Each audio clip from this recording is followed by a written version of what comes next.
Hello and welcome to Merck's webinar on gold miners and ASA, the closed-end gold mining fund managed by Merck. On today's call, we have Merck's President and Chief Investment Officer, Axel Merck, as well as ASA Portfolio Manager, Peter Militis. At the end of the presentation, we'll have Q&A, and you can enter questions into the Q&A box at any time during the presentation. This presentation will be recorded and available for replay in the coming days. With that, let me turn the call over to Axel. Thank you, Nick, and welcome everybody. Today's webinar is a tad different from our previous Gold Miners webinar in the sense that you're used to us giving a macro overview and then we zoom in on the topic at hand. And we'll do this the other way around, in part because there's a lot to be discussed about gold miners and there should really be a focus on the gold miners themselves. And so we'll discuss the gold miners, obviously talk about gold in the context, and then have a few gold specific slides in the end where we'll kind of round out the picture. And just like the webinar we had late last year, in part the reason we talk about the gold miners is because we managed a closed-end fund called ASA. So we will be referencing the portfolio. We do have disclosure here. Towards the end of the presentation, there's an important disclosure line as well that ASA is what's called a foreign investment company, and we can't give tax advice, but if you do want to own ASA, you may want to do it in a retirement account. The same, by the way, applies to several gold mining companies. And again, I can't go into that here, but reach out to us if you have some questions and maybe we can give you some more detail. So, and then the other part that's still different today is I'll try to do less talking. Not sure how much I achieve that. I'll have Peter, our portfolio manager for ASA, do the talking, most of the part on the gold miners. Peter Militis joined us towards the beginning of last year, ahead of us taking over the management of ASA. And he came from Franklin Templeton, where he had been for about 10 years the junior person on a gold fund. Peter, you can expand on that, but let me hand it over to you, and I might chime in on several of the slides as you go along. Go ahead, Peter. Thank you, Axel. Yeah, no, and as Axel said, we're going to talk predominantly about the ASA fund and the gold miners, but just to be clear, we spend a lot of time talking about the gold price, and Axel and the Merck team are an integral part of how I look at the gold space. So I lean on them very heavily for investment help. So this slide is a slide that we like to use, just looking at the gold miners versus gold and the relative valuation to each. And as all of you, I imagine, know, who are, if you're on this call, you probably have an interest in gold, and the gold price has done quite well. But over the last 5 to 6 years, the gold mining equities have not really done a lot, and we've had some good rallies here in the last 2 years. But on a relative basis, they still appear to be very undervalued relative to the gold price. We saw some peaks in the mid 2000s, but even the peak post financial crisis in 2008, valuations were still pretty significantly higher. And we feel that the companies are in best shape and have the ability to re-rate as we get more comfortable with the current gold price. And maybe to just take a step back for those who don't wrap their head around gold miners every day, one of the theories of investing in the miners rather than gold is that you get juiced up returns. I mean, the price of gold can be volatile and gold miners can be notoriously volatile. But if you think about it, the cost of mining, let that be a fixed cost, and then you have a profit on top of that. Well, if the price of gold goes up, the fixed cost, at least in theory, shouldn't go up so much. And then you have disproportionately higher earnings. And so that's part of the reason why you kind of get these juiced up returns, which of course makes it volatile and in some ways also dangerous at parts. And then depending on the type of company, the dynamics are different. But that's part of what attracts some people to the gold miners. Now, part of the reason why this relationship isn't direct is because, of course, the cost isn't fixed. In the run up to 2009 or so, to 2008, all kinds of costs were increasing along the way. Energy costs, huge component of gold mining, went up. The the workers wanted to have higher salaries, the tax authorities wanted to have more revenue as well. And so you don't always get those dynamics, but as Peter will elaborate what's different in this cycle, and then you might get a taste of where we may be heading. Peter. Okay, and similar looking slide, but this time comparing it to the S&P 500. And as you can see, we had a significant rally in the gold miners up through the global financial crisis. And then since then, the rally we've seen in the S&P 500 and the general markets has been very, as we all are aware, quite impressive and large. We've started to see a rally in the gold price in conjunction with the rally in the gold miners, in conjunction with the general market. I think a lot of that can be attributed to the stimulus package that we've seen over the last couple of years, or I mean, the last couple of months, and then over the recent time frame. And so you can actually have a period where even if the market does outperform, the gold miners should perform well because the gold price is supported by government stimulus and general uncertainty in the world. Axel?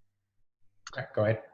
Again, a similar type of gold miners versus the S&P 500, trying to look at the correlation. And as I kind of alluded to, there wasn't a lot of correlation between 2013 and early 2019 or 18. But recently we have seen the correlation start to kind of get together with the S&P 500 because, again, as I said, the stimulus is supportive of both the market and gold price. And so here we go, where we can, in a normal environment where you'd like to think of gold mining as and gold price as a kind of hedge against the general market, you can also see it as a positively correlated event. Next one. One of the attractions for many investors to invest in gold is the low correlation to equities.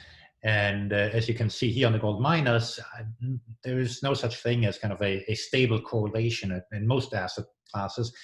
And gold itself has an even lower correlation, but even with gold miners, these correlations move in and out. Now, as you may have seen and noticed as well, you see in March, when we had the severe sell-off in the markets, the gold miners also sell off, and that similarly happened in the 2008 crisis. There was an initial sell-off, and then it recovered and did a significant kind of rise from there. Part of that is that, unlike gold, the gold mining industry is very much credit dependent, especially the junior companies. The junior companies often have enough funding for a year or however long it may be. And when you have a liquidity crisis, you can have a fear in the market that funding may not be available and they may hit a wall. And a part of the lackluster moves in this industry in recent years is that the funding sources weren't quite as secure. And so several things have changed of late. But one of the tasks, of course, as on the portfolio management side, is to find companies that have good partners that are likely to be there along the way for when the next funding round is. And of course, the more senior these companies are, the bigger they are, the less they have some of these issues. But depending on the sort of risk profile one is looking for, one can be in a segment that is subject to kind of the sort of liquidity risk that there is in the market. And just to add on that, I mean, if you go back one slide, Axel, just the correlation or the blip you saw in the market there in the early 2020 was as severe as we've seen in the last 15 years, even probably more severe than 2008. But it was a minor blip because things rallied so hard. I think the global liquidity was a concern, and so people not only were selling their losers, but they were selling their winners, which amongst that was the gold and gold miners. But from the bottom, we've seen as severe intense recovery as I've seen in my 15 years looking at the gold space. We've used this slide in the past, and as kind of Axel alluded earlier in the presentation, what we're looking for is we're favorable on gold, and we believe that gold is going to be in a supportive environment. The risk reward is to the upside, and so we feel that it's helpful to be moving down in market cap from the large caps and royalty companies that ASA historically had owned. We moved down into the mid cap and some of the even smaller exploration and development names. We'll show that later in further slides. But what happens is the leverage to the gold price is much greater as you move down in those size of capitalization. We believe that the portfolio is positioned in a way that we should outperform on a relative basis in a normal market. That's right. So as I alluded to earlier, the junior companies have more bang for the buck, but of course they're also much riskier. And if one is cautious on the price of gold but wants to be in the space, the royalty companies are the sort of companies that have more predictable revenue streams and tend to be less volatile. But as Peter's pointing out, we have been shifting downstream, and importantly, as Peter will elaborate on, we have access to opportunities that most individual investors might not have access to themselves, which we believe might add some attraction to kind of the investment profile. Go ahead, Nick. Peter. The next couple slides are just sort of general understanding of where the market has been and is going. This slide shows all-in costs since 2005, and it shows that the cost structure, for the most part, has a general trend in sync with the gold price. So the solid line at the top is the price of gold going forward. The one difference that we're seeing is that margins are beginning to expand. We saw margins expanding in 2010 and 11 as gold price rallied, but costs were going up pretty significantly. At that point, the companies were fairly significantly levered, balance sheets were bloated, and costs were rising. The companies were increasing production just for growth's sake rather than profitability's sake.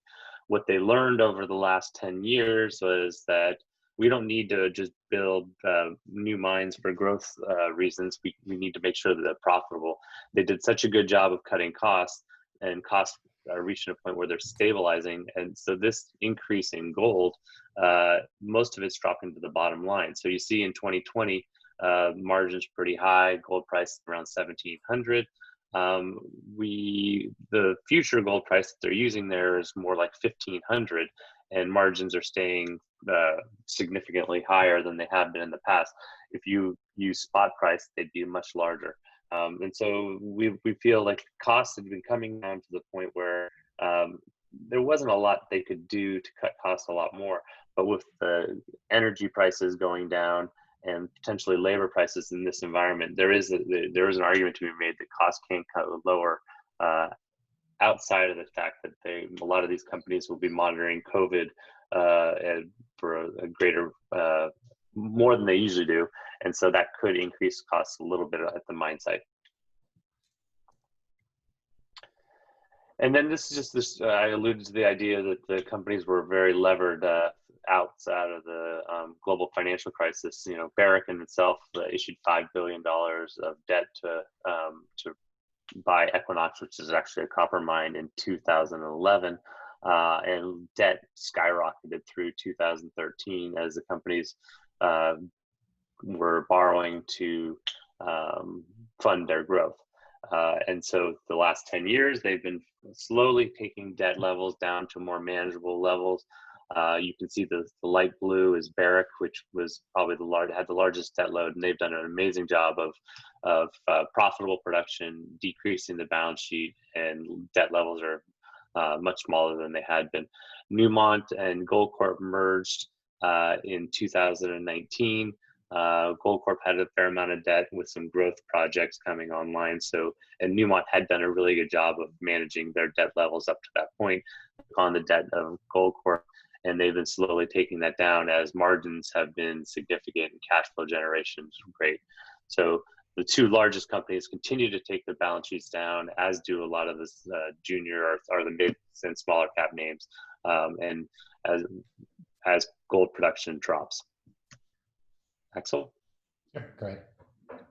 And then here, this is just showing, leading into some future slides, where the companies were spending a lot on growth, and capital, peaked in 2012 at almost $12 billion. As the gold price plummeted from the highs of 2012, capital spending was starting to shrink. Growth capex is going a lot lower, and then sustaining capex has been stabilizing and it's slowly go down as the number of as production is decreasing. So what I'm trying to show here is the companies haven't been spending to maintain production levels, as the reserve base declines, production will slowly decline, and they are right now, we're not projecting to be spending a lot of money to develop new projects going forward. And so while Peter's talking, any one of you are more than welcome to think of questions. We'll try to leave a lot of space for Q&A at the end. We did get several questions submitted ahead of time. We'll try to address as many of them as we can as well. And one of the things that you might see, or maybe not see, but you might want to be aware of, is that some of these things, of course, happen in cycles. There's part of the reason companies have been very disciplined is because money was very tight. I would think that at the end of this cycle, when we see the peak in this market, then maybe discipline will have deteriorated again. And so, but this is part of the reason why we think we are far, far away from the peak in the cycle that's coming up. And one thing to comment on that is that because of the severity of the downturn that we saw over the last 10 years, companies have been a lot more conservative in how they're approaching the development of these new mines and the prices that they're using. So as recently as February at a large mining conference, a lot of the questions I asked were around what price they were using for the reserve calculations and growth potential. And they, to a T, were all sticking around $13 to $13.50 per ounce, even though gold was well over $1,500. And we've seen gold stabilize here around $1,700 plus or minus $50 per ounce. And they're still trying to keep that conservative approach. It'll be interesting to see how and when companies decide to increase their gold price assumptions for future, and how that affects their ability to develop new mines, M&A, and the like. This slide is just showing the future cash flow future free cash flow generation that these companies have, and the lack of free cash flow that we saw over the last 10 years. You know, you could see in 2010, 11, where the margins were pretty high as gold price spiked to almost $1,800. And we did see some free cash flow, but that was primarily with some of the larger companies, and that was it. It took a long time for us to start seeing an increase in free cash flow, and then we're now at a point where, as a group, the larger producers will generate around $5 to $6 billion in free cash flow on an annualized basis. That, despite a declining production profile, but most of them are sticking with generating free cash without significant new production, and so they're going to have to figure out how to deal with that in the future. But the balance sheets that they're creating are going to be very helpful to future production growth. And then another theme is exploration. Through the 90s and early 2000s, companies were spending a lot of money on or on a relative basis, spending money on exploration. And then you saw a significant spike as the gold price rallied significantly in the late 2008-9 range, and exploration got up to a really significant level over in 2012. That dropped as the price dropped, and we really haven't seen a significant increase in exploration over the last 10 years. And more importantly, we have not seen any significant discoveries over the last 10 years. Most of the companies, their exploration budget is going towards brownfield or near mine exploration to increase reserves of the current operations, but they have not spent a lot of time looking at new greenfield discoveries. So kind of one of the thoughts that we've used and how we've reconfigured the ASA portfolio is that these kind of larger companies have a tendency now to use the smaller companies as their kind of de facto exploration teams without having to spend the money themselves. They let the smaller companies do the initial exploration, and sometimes the large companies will help these smaller companies with direct investments in their companies to fund future exploration, and then they'll have an early look at what looks promising and what doesn't, and takes a lot of the guesswork out of greenfield exploration. And we expect that these companies, once they prove up some of the discoveries that they have, with the help of the exploration teams from the larger companies, they will figure out what is the better investments to be made in the future production and development. Yeah, and I think that's very important that throughout the globe, and in some countries more than others, and jurisdiction others, you will see acquisitions of the smaller players. And so one of the things we do is to look for the sort of potential acquisition targets. Now, mind you, obviously, if they don't get acquired, then they need to continue to raise capital, or at some point might not succeed. So this is certainly not a kind of a low risk endeavor, but it is there is a lot of promise there. So as we pivot over to discuss more specifically what we do in ASA, we'll discuss some of the holdings there as well. Let me just give you a little bit of background before I hand it back to Peter. ASA is a closed-end fund that was founded in 1958. That is not a typo. Some of you may not even know what a closed-end fund is. You probably know what an open-end fund is. That's a mutual fund. A closed-end fund does not issue shares on a daily basis and doesn't redeem shares on a daily basis. The last time ASA issued shares was in 1958. So it's been a while. Shareholders of ASA awarded us the mandate to manage ASA in April last year. And as Peter had alluded to, in the prior years, ASA had been rather defensive, and that was in part because of the environment. And so our assessment was that the environment we are entering would be more supportive for the price of gold. And because of that, the mandate is gold and precious metals. Peter moved the portfolio down the size to make the portfolio more assertive, and Peter will elaborate on that. And so we believe, but one of the side effects is that that communicating the sort of changes and the new dynamics is one of our tasks and challenges. Because if you just look at top level metrics in your favorite database, it will show a beta, for example, that may be disguising some of the extra assertiveness that the portfolio has, or potential volatility.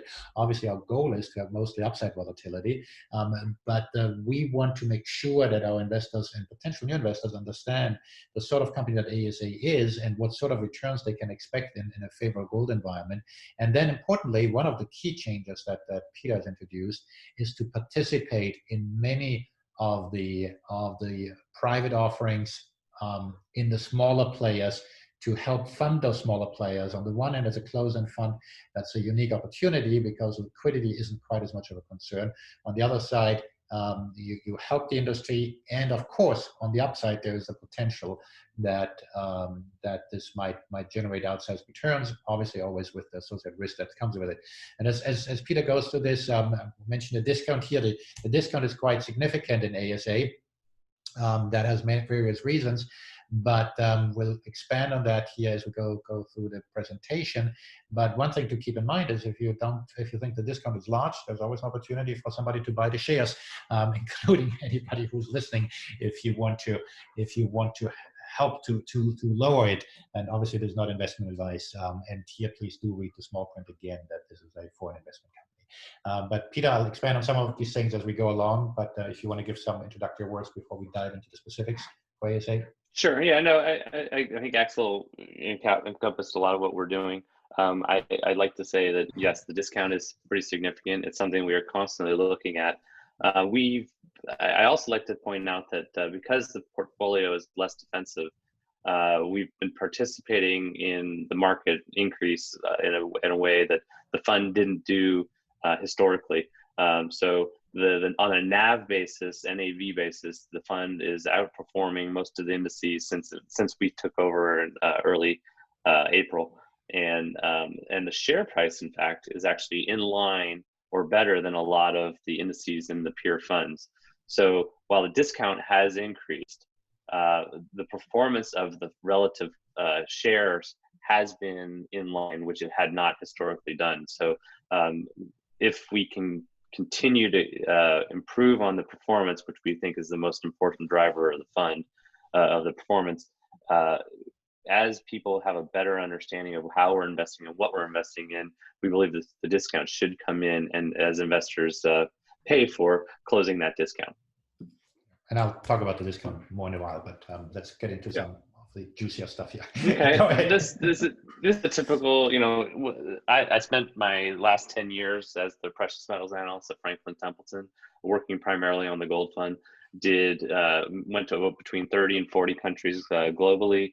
I've been to a majority of the mine sites of companies that we own. Continued to do a lot of, prior to the virus, I was continuing to travel. We went to Australia, we went to Canada a number of times, been down to Nicaragua. So we're continuing to do extensive due diligence, meeting the people on the ground, understanding the assets. And we've continued our close association with a lot of these management teams. The beauty of even in this environment where we're all seem to be stuck at home, I've met most of these management teams and been to most of these assets, and I can do a lot of these calls and we can bypass the need to get to know each other. It's more a discussion on how things are going strategically, operationally, and I can make a decision without actually having to go there. I do believe that travel and site visits are an integral part of the business, and I hope to continue doing that once the travel restrictions are lifted. But know full well that we are integrally involved in looking at these companies, breaking them down. I also have long-standing relationships with on the research side. Most of these guys, I've traveled to sites and spent times in airports and restaurants and buses and planes, and so I know who to call on specific companies. I know the guys that know each company and management team better than others. So when I want to talk about a name, I know the guy I'm going to give a call to. And one of the things some of you may relate to in the Zoom era, it's actually easier to have meetings. Anybody can request a meeting. It used to be that the management teams would travel to the Bay Area where we're located and visit a few companies, one being us. Whereas now you just ask your broker, hey, can you please set up a few meetings? And so Peter is attending a lot of calls. Yes, too many for my liking. So again, this doesn't change too much since the last time we did a webinar. I have a preference for gold. I think there are certain assets in silver companies that are worth investing in. We have investments in some of them, but my belief is that gold, with less of an industrial component to it, is where we prefer to be. And when you have a combination of good asset and gold component, these are the type of companies we're going to look at. In terms of our corporation, this breakdown hasn't changed too significantly. The preponderance of the gold mining companies that we deal with are in Canada. We increased our exposure to Australia from prior management. South Africa stayed kind of the same. So we're definitely global, and we are. I like to tell people that there's only a couple hours throughout the day where there isn't something that we own is trading. One thing to keep in mind, if anybody watches the discount closely, is that a fund like ASA prices securities based on the closing price in the country where the shares are traded. And Australia closes way before the US. And with the amazing volatility we've seen in recent weeks in particular, the pricing can sometimes be stale. And so we kind of get the catch up or catch down then the following day, but that can create some havoc in the discount as well, that you have a little bit of a kind of a disconnect on the closing prices. And then, as we talked about earlier, we've changed the composition of the portfolio in terms of market cap and stage of development. The majority of the companies that we own are considered small capitalization by general market. That doesn't mean that they're not larger companies in the gold sector. So it's a little bit misleading.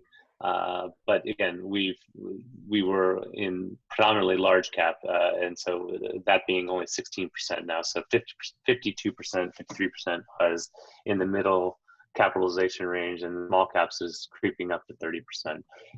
As you can see, you look at it as the terms of production, you know, greater than 1 million ounces is 26%. So even though they're not large cap, they are large producers. And then so we have over 54% is greater than 500,000 ounces of production in the portfolio. One on the type of companies that the one big jump we've had is exploration in the last since the last webinar. We've been finding some interesting opportunities, both on a private placement type of opportunity, where the financial metrics of the deals, it makes a lot of sense. And so we get deals at a discount. And some of these exploration companies that have good partners and good assets, we're funding those companies so they have a good runway for exploration over the next 6 to 18 months. You may want to pay attention to these exploration companies.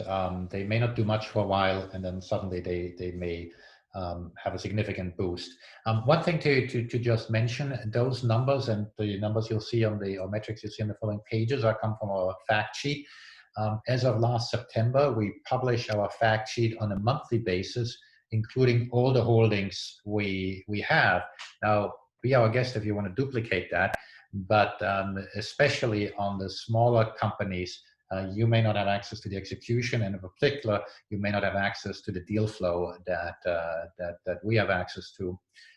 But the key reason why we're publishing that is to allow you to understand better the sort of dynamics that you can expect in the portfolio, especially as I pointed out, some of these statistics may take a long time to catch up with the actual dynamics of the portfolio.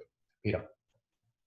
So despite the idea that we're talking about a lot of, 16% of the fund being exploration, the top 10 holdings are still some of the more significant companies.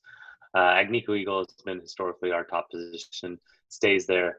And you have AngloGold and Barrick are again, all large companies that historically have been big holdings in ASA. Orla Mining is a name that is a development company in Mexico. It was one of the first names I added to the portfolio when we started in early 2019. We've seen it go from a exploration play with assets in Panama to Mexico to a development story in Mexico where a joint venture agreement with Fresnillo to expand the pit has opened up the reserves there. And then you have the development story of an oxide cap with a sulfide lower level and shareholders amongst Agnico and Newmont. It's very close to the Peñasquito mine that Newmont owns. And there is something to be said for the idea that the sulfides at the Camino Rojo project that Orla owns will be integral to maintaining the longevity of the Peñasquito mine. And then let's try go back 1 second, Axel. And then just the other thing is that there had been some M&A in the last quarter.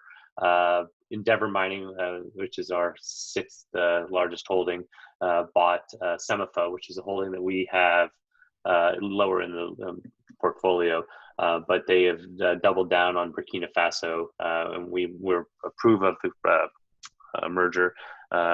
Endeavour guys are some of the best operators in West Africa, and their ability to manage the geopolitical risk in Burkina Faso is really helpful to those projects.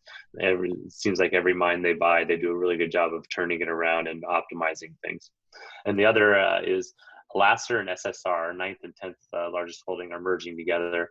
Alacer's asset in Turkey is a large project that is just ramped up and is generating significant cash flow. And SSR, which has been focused on the Americas, is another free cash flow generating opportunity that the combined company will be generating a lot of free cash flow and has the potential to become a much larger company as they look for other opportunities going forward.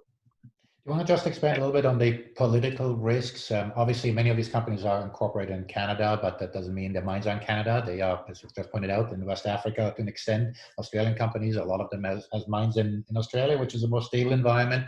You want to just explain a little bit how the political risk considerations filter into your portfolio construction? Sure. I mean, I think as a mining investor, geopolitical risk is always one of the first things you look at, and to get comfort level with the jurisdiction that you're operating in. Things can change as with governments, and so we always have to be aware of that. That's part of why you like to travel to these places and have a better understanding of what the local community's engagement is with the company. But like I said, even though almost 20% of the fund is invested in Canada, I'd say a large percentage of those have assets outside of Canada. I like to think that I'm focused more on the management team and the operations and sort of the financial metrics of the company. Outside of being an extreme geopolitical risk, I think the portfolio is a good way of diversifying risk as, gold price is more important. And so we'll take some risks at some of the dicier jurisdictions, but we usually do that with the understanding that the management team is capable of managing local governments and national governments and help them in the different ways they manage their businesses. That's right. And aside from the political risk, there are, of course, tons of other risks in any such company. And that's the whole point of diversifying across a whole bunch of companies. When you deal in mining, you have real problems come up. They can be regulatory, they can be machine related, they can be politically, whatever that might be. And that means there will be companies that have periodic challenges. And so diversification, investing in a broad range of companies does help to diversify some of that risk. And then here's the tail of our investments. I mean, there's some larger companies, there are large investments in the top 20, but as we've talked about, we're owning a lot of the exploration names that are less than 1%. But the optionality there is that they will have the chance to increase pretty significantly, and as they grow, we will participate and maybe even fund some of their future growth.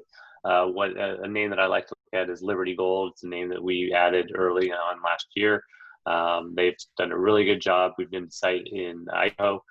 They have an old mine that they've done a really good job of looking at the exploration. They have a great exploration team there, led by Maura Smith. And that stock has done really well over the last 6 months. Another Idaho-based exploration is Integra Resources. These are the type of projects in good jurisdictions with good geology, past producing, that the teams that are managing this are doing a good job of repackaging this in a way that in this environment makes a lot of sense for some of these mid-cap names, and they're assets that should be in larger companies, and the management teams are doing the kind of the heavy lifting to put it in a position that makes it easier for these companies, the larger companies, to manage the process there. Outside of that, I mean, again, a lot of these are just teams in jurisdictions that we feel comfort in their ability to create value through the drill bit. All right. And then just it goes without saying, none of this is specific investment advice. So even if we quote unquote like a company, we're not telling you to buy it, in part because you're not going to be there when we don't like it anymore, when we sell it. And so be careful just listening to others liking a company. We want to mostly give you a flavor of the sort of things we do in the portfolio. Go ahead, Peter. And then this slide is the tail end of the portfolio. It's something that I think is an important part, is that a lot of the deals we've been participating in are equity private placements that have a warrant, which is the future ability to buy shares at a premium to the current stock price over a period of, say, 12 to 36 months. And what I like to think of it is optionality, a cheap way of getting optionality in these projects. We buy the private placements as a unit. We get them at a discount to current trading price, and then you can sort of layer in the idea that the warrant creates another part of discount, as there is an intrinsic value using the Black-Scholes model that we use to calculate the cost basis. And a significant number of these are at or above their strike price of the warrant, and so they are beginning to create more value as we reprice them, because they're privately, they don't trade, but we like to be able, we use a model to price them on a monthly basis, and it gives us an idea of what the value is. But they are beginning to be a small but decent driver of performance. Good. And then let me make a few comments on ASA in general, and then Peter, you probably have some broader comments, and then we'll talk about gold, and then we'll open up to Q&A. Let's talk about the discount a little bit more. The discount has always been significant in ASA. It once got smaller of late, and in particular when it got smaller, I think it was the smallest since we've taken on management, was in the middle of March when the market tanked, and the gold mining companies tanked as well. So it appears when we do the worst, the discount is the smallest. And in some ways that makes a lot of sense, because it's our impression that investors are not yet used to the new dynamics that ASA has. And in a supportive gold environment, we believe ASA has a good opportunity to outperform. And as that is catching on with investors, the market price will take a while to catch up. Whereas in the other direction, when we dive down, it is possible, and it happened in March, where we actually had a pretty bad performance in a very short period, but it was pretty bad, and the market price didn't go down as much. And so in that sense, the wider discount, if anything, we think is an investment opportunity for some to consider. Our role is, of course, to help promote investor awareness, and a lot of that is about trying to get new investors to look at ASA, and we do various initiatives. Having this webinar is obviously one of them, and by providing a differentiation to what others do, notably by providing access to these deals, we do think there's a compelling case to be made to use a vehicle like ASA in a portfolio, aside from the fact that obviously with a professional management, we can study these smaller mining companies, we think at least more in depth, and hopefully also better than most people could do individually. And then here, this is a slide that we've actually used in the past. We say implementing best practices. We believe we've done much of that. There was a lot of streamlining that we helped to do just in how ASA was structured and all that. I'm not going to go into the details right now in that, but a lot of that is just the consistency in applying the investment process. And then obviously, we also try to add value with all the other work we do here at Merck. Peter, any other thoughts before we kind of move on?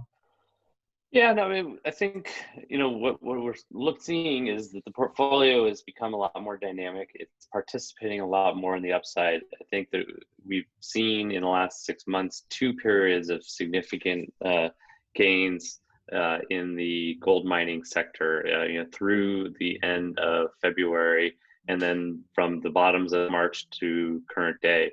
We've seen, as we kind of expected, the large caps are usually the initial leaders on the way up, and then it flows down as people start broadening their exposure to the gold mining sector. And so the mid and small cap names start performing. And if you look at the way on the relative performance of ASA during those 2 periods, we start to accelerate, and the performance starts increasing at a level faster than the rest of the market. You also see on the downside that things can get a lot worse because some of these names are fairly illiquid. I will say that during the depths of March, we sent some emails out where we were fairly comfortable because we felt that the gold price was an anomaly, and we were very comfortable with the mid to long-term prognosis for gold. And some of that's that we took advantage of some of these companies, or not took advantage of the companies, took advantage of the opportunities to invest in some of these companies at the bottom. I would also like to say that, we have had significant turnover in the fund over the last 12 months. I'd say a lot of the heavy lifting was done in the first 6 months that we were managing the portfolio. I'm reaching a point now where I'm fairly comfortable with most of the constitution of the portfolio, and don't envision there being a lot of trading. If there's good opportunities, I'll try and figure out ways to fit them into the portfolio. But for the most part, I'd say 95% of the names I'm very comfortable with in this position size and the quality of the companies. And so the portfolio is what it is, and hopefully we'll participate in the market the way it has the last 6 months. That's right. Investment turnover is one of the questions that comes up periodically, and of course it was elevated as the portfolio was transitioned. It's not going to be quite as low as it was in the previous management that had extremely low turnover, but no, this is not a day trading fund. It's not a fund where we trade a lot. So let me very quickly touch on gold itself, and then let's get some space here for Q&A. The one chart I do like to show is gold versus real interest rates. And there are different ways of expressing real interest rates. Here we look at the 10-year, and that is nominal rates minus inflation and expectations. And so as rates are quite low, gold is competing with cash in many ways. The brick that gold is doesn't pay any interest. If you do get rewarded for holding cash, then gold has a tough time. We think that gold may do quite well when you don't get much on your cash. And let's also keep in mind that Chair Powell has said he's not even thinking about inflation. And so as the economy may be picking up again, he's all but promising not to raise rates anytime soon. Indeed, he's saying that he may not do anything until we are back at record low unemployment and then some, until he does see some inflation. And if that's the case, then real interest rates may continue to drift lower. And we think that might be supportive for the price of gold. Now, none of that is, of course, in a straight line. Earlier, we saw a chart on gold versus the gold miners versus the S&P 500. Here, it's gold versus the S&P. If you look at the lower panel here, the scale is different. So here we only go up to about 0.3% on the correlation. The gold miners was a tad higher.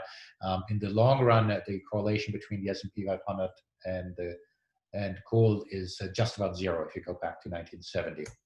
And then one question that came up here in the Q&A that I've grabbed already, and that has come up once in a while: do we manage individual mining companies? Do we do something outside of the fund? At Merck, of course, we do have other products that we don't talk about here. We do have an SMA business as well that we are very selective on who we take on, but if you have an interest, please reach out to us. And with regard to specifically managing a gold mining portfolio, we are in, let's say, a phase where we're soliciting what sort of appetite there is. And so if there's something specific you have an interest in, reach out to us. If there is a desire to do something on the private placement side and so forth, we might be able to help. I say might because there are capacity constraints, and so most small investors, unfortunately, we can't take on. But even if you're small investors, let us know what your interest is, because that may help shape the plan where we may be heading with anything else that we might be doing. And so with that, let me of course show you some disclosure, but let me give it to Nick to manage the Q&A. Nick? Okay, thanks, Axel. So first question we'll go to here relates to the daily NAV calculation. So I think this would be for Peter. How are the private placements and warrants treated for the purposes of calculating the daily NAV for the fund? So the warrants we price, we take a conservative approach to the way we price the warrants because they're not publicly traded. I can buy some of them in off-market transactions, but usually at a discount to what the way a model might calculate it. So we calculate them on a monthly basis, and so we update it that way. They don't have, and it's less than 1% of the portfolios in warrants, so it doesn't have a significant effect on the price of the fund currently. And then in terms of private placements are not like they sound. They're not private companies that we're investing in. They're publicly traded companies that they consider them private placements that are usually for qualified institutional investors.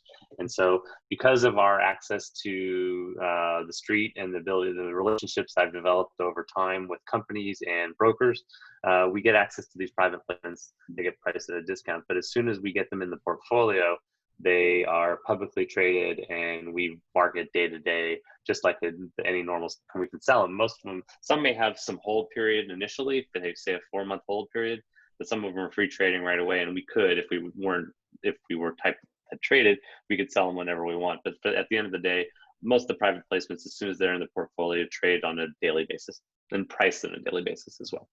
And at the risk of getting too technical here on the on the warrants, we use pricing models that are kind of accepted in the industry. The one thing to keep in mind, there's often a publicly traded security and then the warrants that are private.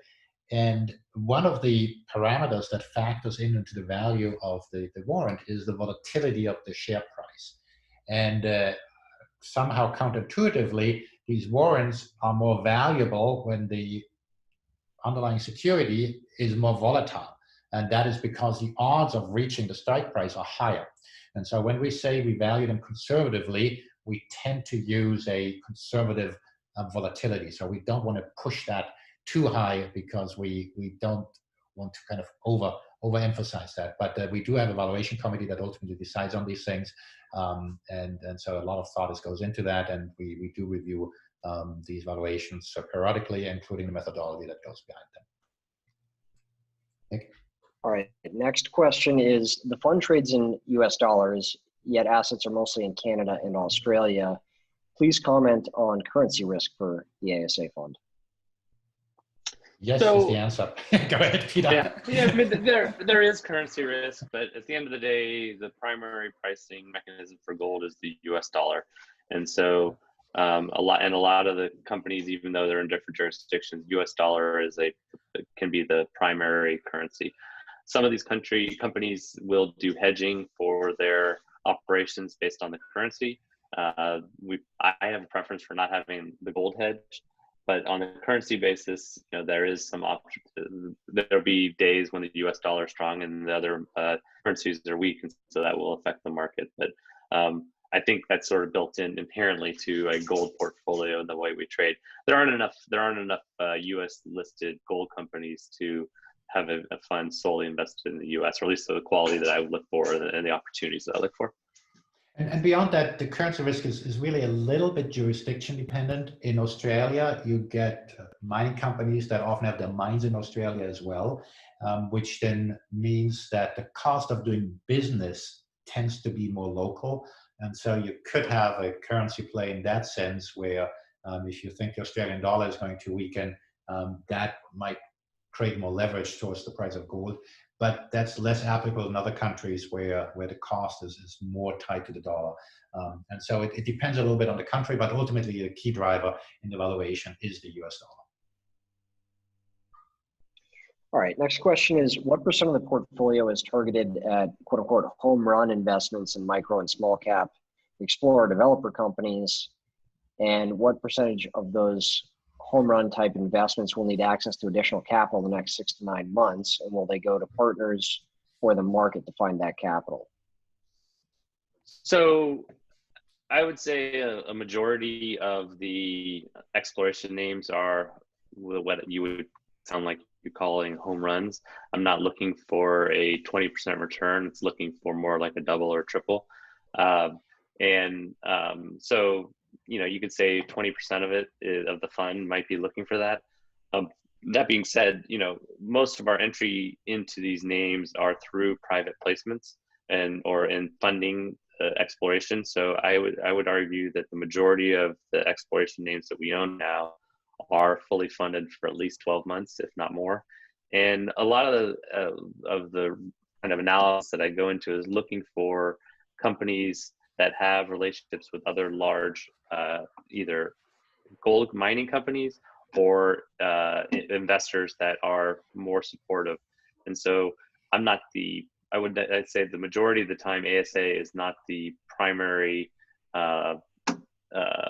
funder of these projects. We're kind of investing alongside some of the smarter money and the deeper pockets that are looking to make sure they're only investing because they feel confident and they've done their due diligence on the project in a way that we aren't capable of, and they will be supportive along the way. So the idea that they won't be able to fund future exploration, the only reason that would happen is if things turned out to be a dud. And I think a lot of that's been de-risked by the due diligence that the companies and the other investors have done, and the analysts and the companies, the banks that are doing the business. So I'm fairly comfortable that in this environment, the names that we're in are funded and have the potential to re-rate significantly. And to just expand on that, that sort of work of making sure that the companies are strong partners is, in our assessment, significantly more important than in the previous cycle. And the key reason is that the traditional partners, many of them don't have the capacity anymore. The open-end funds used to be a key funders for the industry, but in part because of the drive from mutual funds to ETFs and outflows the industry has had, several of these players are not able to support these mining companies as much anymore. And so one has to be careful in looking at if there is a downturn in the industry or if there's a temporary liquidity crunch, who does one partner up with who is more likely then to provide the funding. And obviously there's no guarantee in this business, but one can still take significant precautions, and it's one of the key things that we're looking for when Peter is looking into providing funding into one of these companies, so that the next time they need funding, which almost certainly there will be a next time that they need funding, that there will be others around as well to help support those specific companies. All right, great. Next question is relating to the discount and the question of whether the fund would ever consider becoming an open-ended fund. Yes, unfortunately, ASA is a bit of a unique beast. It is actually a Bermuda-based corporation, and that's because of its history. When it was founded in 1958, it was founded in South Africa, and part of that was because of the prohibition investing in gold and things like that. And so while it is regulated as an investment company and considered to be an investment company and trading like a closed-end fund, it is a foreign vehicle. And that just makes it a huge can of worms to convert the structure into just about anything. And so while ultimately it's a decision that the board and shareholders would have to make, the odds of that happening are rather low because of the unique structure that ASA has. Back to you.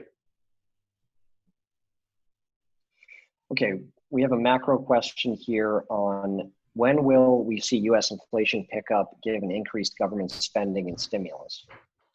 Well, as Powell said, he's not even thinking about inflation. So it depends a bit on who you talk to. I mentioned, well, this way. One of the things I see right now is that inflation is coming down. There's disinflation. The current inflation metrics are not very reliable, in part because we don't consume the consumption basket that is in the CPI. So fuel consumption has gone down, for example. But the risk that we have right now is that what economists call inflation expectations get de-anchored to the downside. And while you may think, oh, we don't have inflation, well, what that means is that if inflation does pick up at the tail end of this COVID crisis, then we don't have that anchor anymore and can shoot up to the upside. And so that's, to me, the most underpriced risk, so to speak, that may be in the market. The other thing is, you talk about government spending. Well, not all spending is equal, and not all stimulus is equal.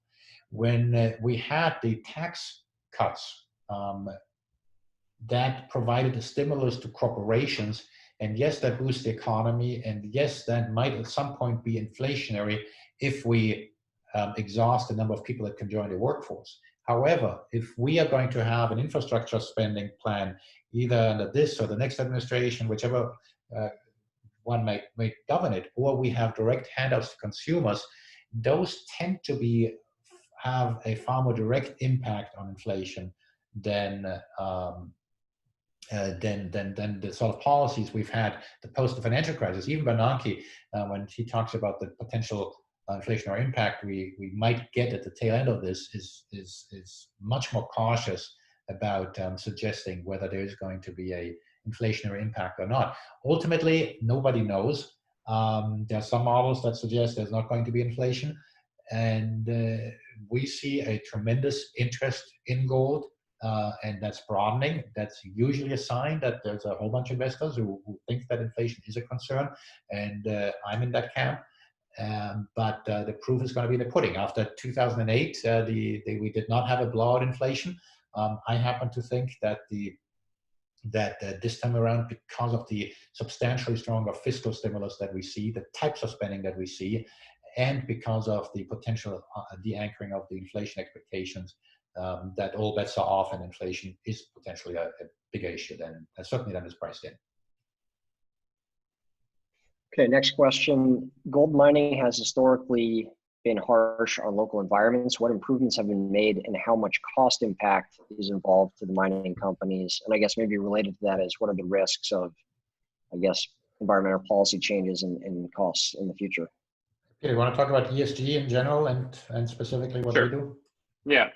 So ESG has become a big topic in the financial investment community, and mining in general is always something. Environmentally is something that we always concerned about. I would like to say that the mining space has been focused on ESG for long terms in terms of the environmental side, because if you do not have good environmental kind of dealings and then social impact with the local communities, the likelihood of a successful mine operation is limited, because you're going to be dealing with a lot of different problems. So in general, I think the mining companies the companies that I am investing in are doing as good a job as they can in managing those risks. Again, that's part of the reason why I do a lot of the site visits, is because the CEO and CFO or the IR person can come into my office or at a conference and tell me their spiel, but I can't tell you that that's what they're doing unless I'm on the ground. And so I am comfortable that a lot of these companies are doing as well as they can and go above and beyond to make sure that these mines are operating correctly. And in this environment, things that are improving, because environmental standards are improving and communities are more demanding, and the companies need to deal with that way so that their companies, the mining companies, can exist. So they're doing a very good job of it, and I'm pretty comfortable with how they're doing it. Again, all mining companies, not just gold, but I would argue that gold companies actually have a much smaller footprint than a lot of the other mining investments in, say, copper and even lithium and some of the iron ore and coal, because gold mines are actually pretty small. I mean, when you're looking at ounces, an ounce of gold is a lot smaller than a pound of copper, and the amount of earth that's moved for some of these other types of mines. Those types of mines are much bigger, and they destroy a lot more land, whereas a gold mine is a much smaller footprint than others. And of course, part of the permitting is already the plan of what you do at the end of the life of the mine and so forth.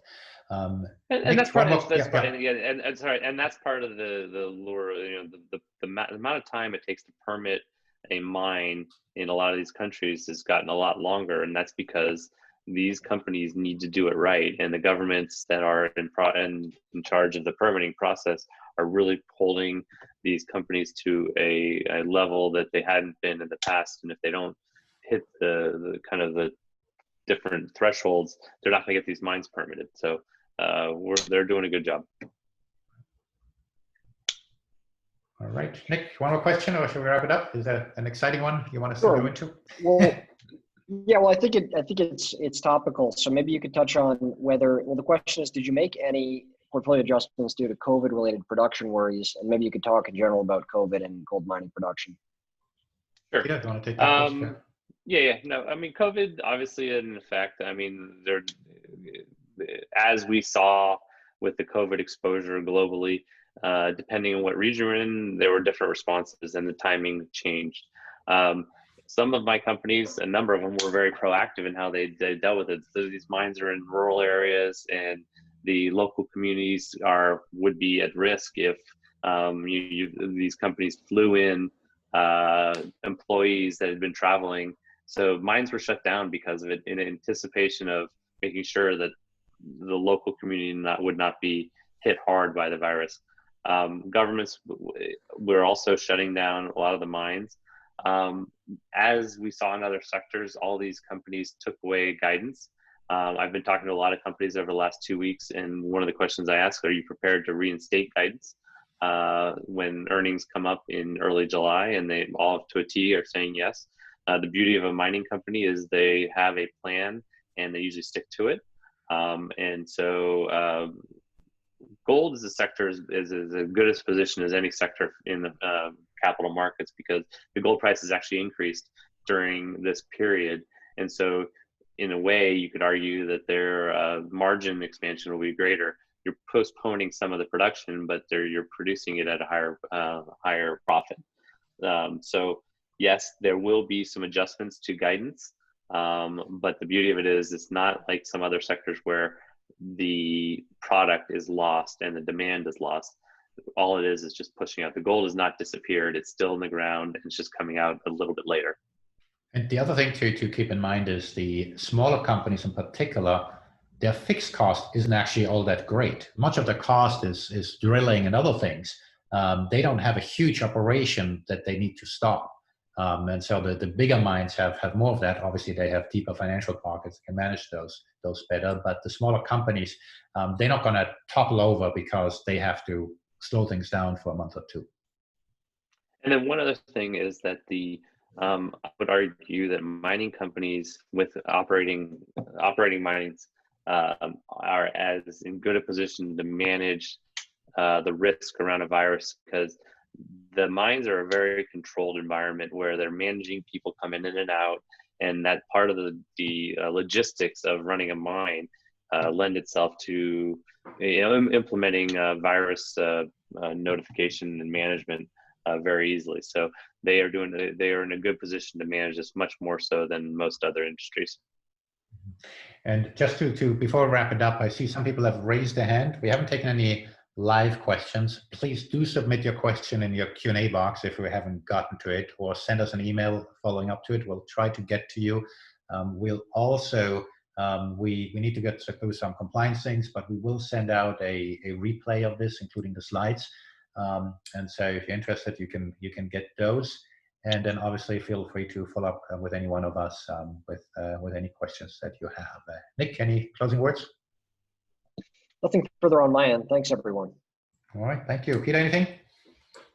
Nope. Again, just want you to know that we're doing our best to manage this portfolio, and we feel like we're in as good a position as we've been in a long time. Gold price looks very supportive here, and we feel the portfolio will react positively to kind of what's going forward. Thanks. All right. Thanks, everybody.